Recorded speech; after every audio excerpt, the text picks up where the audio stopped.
April, and here we are with core concept number 3, the creative process of life that essentially is your life. Now, when I read these concepts, they can seem a little chewy, a little heady, so just allow them to be, and then we'll dive just a little bit deeper. So concept number 3, Ernest Holmes, these are the 10 core concepts of religious science, but they're really universal. They come from universal principles and from the wisdom traditions. He synthesized all that. And so on the cosmic side, the divine, spirit is the great causative power of the universe. The word or thought of God eternally initiates the divine creative process. And this process, law, is continuously set in motion to create, from the unformed substance, innumerable forms which follow the thought patterns of spirit. All right, so the power and presence that is making life known through the universal law, that aspect that simply receives the impress upon the feeling. They say thought, but it's really feeling. We'll talk about that. But it's formless to form, invisible to visible. So on the human side, since the human spirit is one with universal spirit, and the human subjective merges with the universal subjective, that subconscious aspect of our mind, all human thought is creative and reenacts in the microcosm the divine creative process. So just remember that, the divine creative process. Now, Neville Goddard, in his law, let's see, what's the name of his book? Feeling is a Secret by Neville Goddard. He's not as well known as some of the other New Thought teachers, but he brings it back to the control of the subconscious. And that's accomplished through the control of your ideas and feelings, which is why we do affirmations, which is why we do affirmative prayer. We're literally, with the affirmations, regrooving the subconscious. I can't remember if I shared this, so I apologize if I'm repeating myself. But we have 6,000 thoughts a day, scientifically studied all this brain activity. 80% are negative, and 95% repeat themselves, which is why then we take, these cards like Louise Hay's power cards and use affirmations to regroove our day, which is why on a monthly basis, I'll write affirmations for you. And so here it is. I experience love wherever I go. Now, if I keep repeating that, then I am submerging my subconscious with this affirmation. So then it is demonstrating in my life. Love is everywhere, and I'm loving and lovable. Loving people fill my life, and I find myself easily expressing love to others. So these thoughts, though, are preceded by a feeling. So the creative process of life is really the feeling tone. So even in mindfulness, the emotions are felt first. And we're operating from patterns that have been ingrained in us, whether through our life or through the DNA of our ancestors. So we're constantly regrooving the subconscious. And he says the mechanism of creation is hidden in the very depth of the subconscious, the female aspect or womb of creation. So if you grew up Christian and you read about the male dominating the female, that's not the truth, honey. The male aspect of your life, that divine masculine side, is that creative process, that volition. And it's the female aspect that receives it. So that law is like in the garden, the soil, it receives that. But we have to get back to the feeling tone. And he says, feeling is the one and only medium which ideas are conveyed to the subconscious. When I feel it, then I can be it and live it. And so it's the feeling tone. So the creative process of life is happening through each one of us. We are that expression of the divine, and it's paying attention to the patterns and the thought patterns that simply you'll catch glimpses of them, or you'll see the effects of them in our life. Now, it gets a little, confusing for some people because I don't create everybody. Everybody is their unique, individualized creation. But we can come together in these collective thought patterns, and that's what we're seeing, the paradigm shift. That old patriarchal, white, heterosexual male idea of dominance is no longer working. It never really worked. It was destructive. It was not life-affirming. And so it's not about the male and the female or the culture or the religion. Don't get me wrong when I just said that. But we have to look at it from the perspective of the thought patterns that are operating now and what is arising: cooperation, compassion, connection, creativity, community. And then how do I create in my life that inner stability? So in the world, there's that outer thriving. So the divine creative process is always happening. We are participating in it consciously. He says control of your feeling is all important to a full and happy life. And so I'm not saying control your feeling, be mindful of your feeling, because sadness will arise. Grief will arrive. It really does arrive. And we want to participate in our human process, but with the knowingness that we co-create our life with spirit. So that divine creative process is our life. Every thought, every choice, every feeling, every, action that we take is guided by that internal realization of the oneness of life, expressing in, through, and as our life. So very simply, God is, I am. God is, I am. If God is and I am, then I can feel into my life. Oftentimes we go into situations and we know it doesn't feel right, but we're guided by the collective human consciousness, like you gotta get a job and you gotta have health insurance and you better save for retirement and blah, blah, blah, blah, blah. And it's really fear-based and not love-based. I've got a niece graduating from college and I'm like, so listen to your heart. If that's not the field you want to be in, don't waste your time doing something that somebody else says you should be doing because you think you're going to make good money from it. God is our source and supply. The divine reality, divine love, source energy, this infinite expression of life is our life. Source is our life. Moves and has its being as our life. So in the creative process, we have to remember that the law simply receives. The law is impersonal. It's the soil. I'm going to put that carrot seed, I'm going to get that carrot. Put that tomato, I'm going to get that tomato. And then there's also that divine right action order that's happening. There's timing in the human realm. In the mind of the one, it's already done. And so I have to see how I'm feeling and the thoughts that arise. I find myself often, reflecting on the past. The past 3 years have been really challenging on many personal levels. And I'm like, but I can't live back there. I can't live in that grief or the loss of love because that's not allowing me to experience and express love or draw love in. If I'm really sentimental. So like my nieces and nephews, I miss them being little, but I love who they are now. So we're constantly moving forward and expanding and expressing in ways that are the demonstration of the divine creative process as our life. So if God is all there is and I am that, I get to use these tools consciously.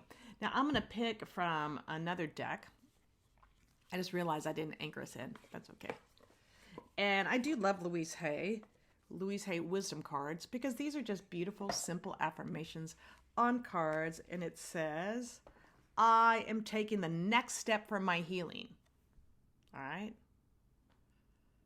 The moment I say positive affirmations, I stepped out of the victim role. Oh, this is fabulous. I'm no longer helpless. I acknowledge my own power. Now, could that not be more perfect? Like I literally just picked the card. I just opened the box and I shuffled a little bit and picked the card. So this is how universe speaks to us. Are you listening? Are you listening?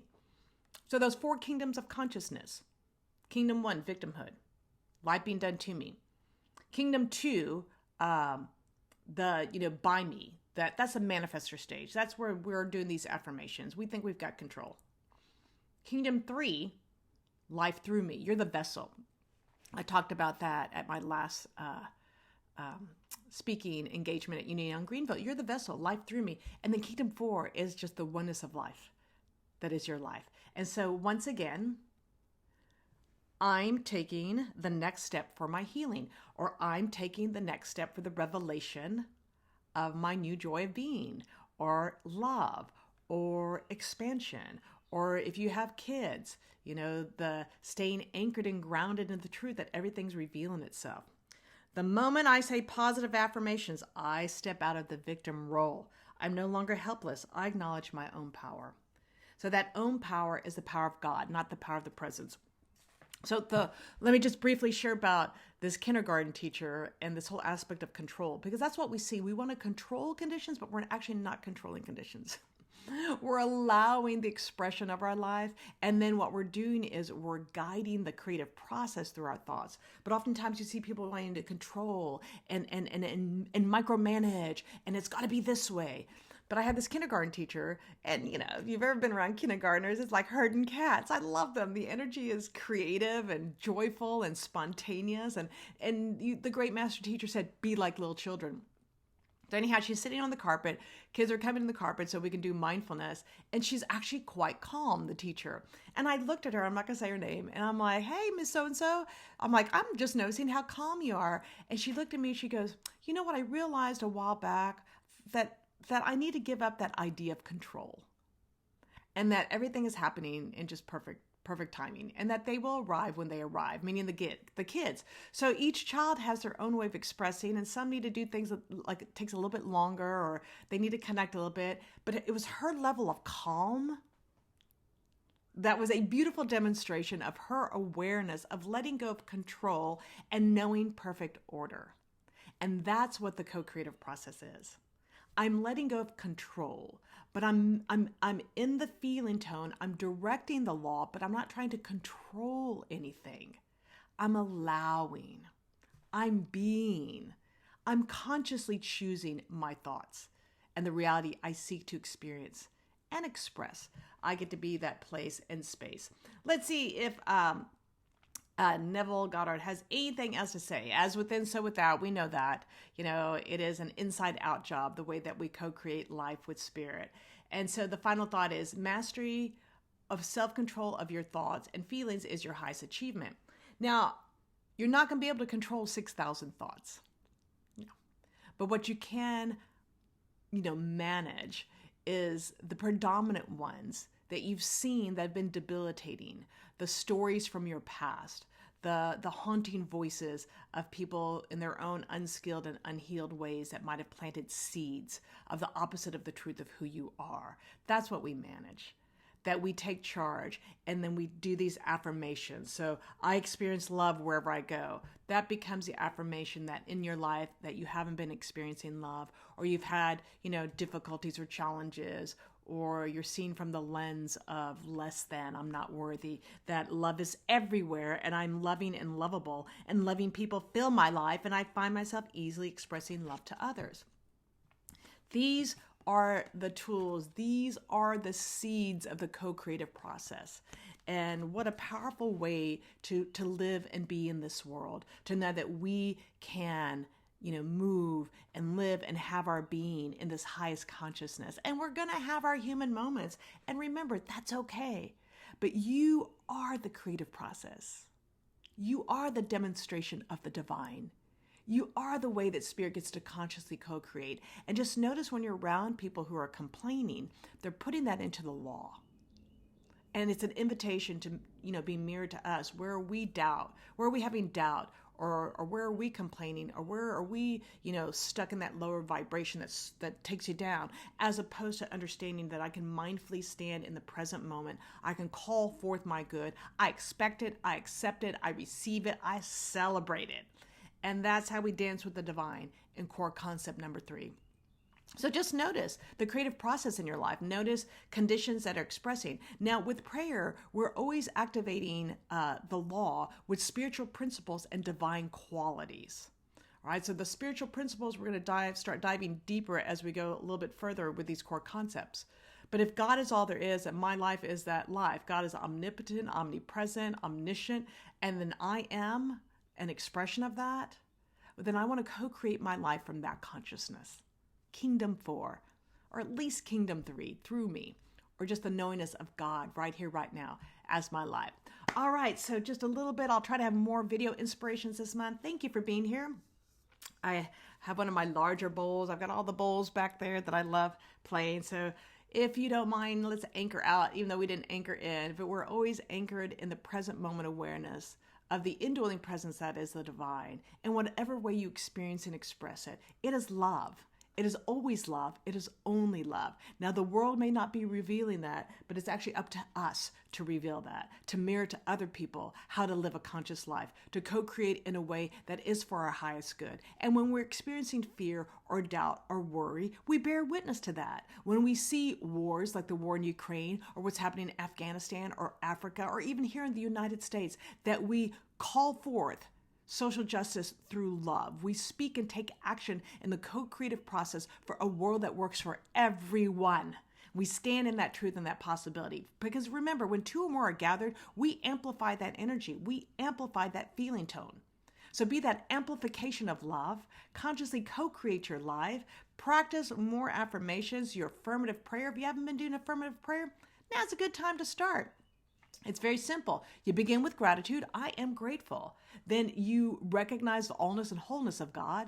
You unify. My life is that. I am an expression of the divine. You realize the truth through the spiritual principles and divine qualities. Then you give thanks. Thanks for the awareness. Thanks for the demonstration that's already happening, but really thanks for the alignment in consciousness. And then you let go, let God, and let it be. And so it is. Breathe in.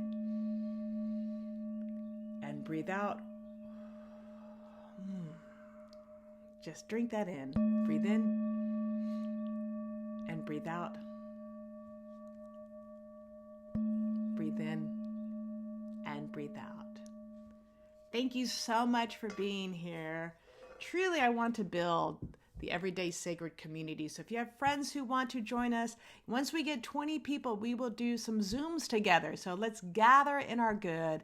And this month, focus on the creative process and the affirmations. Create your own affirmations, but every day anchor in meditation, anchor in affirmative prayer. Use those affirmations to regroove. Know that the creative process is activated by you consciously. Otherwise, it's running on default. So we don't want to run on default, and we don't want to run on empty, because we live in an infinite universe. The vitality of God that is yours, the strength of God that is yours, love, joy, peace, wisdom, harmony, all of that, power, life, all of that, wisdom, all of that is your life right here, right now. Have a great month. Talk to you soon.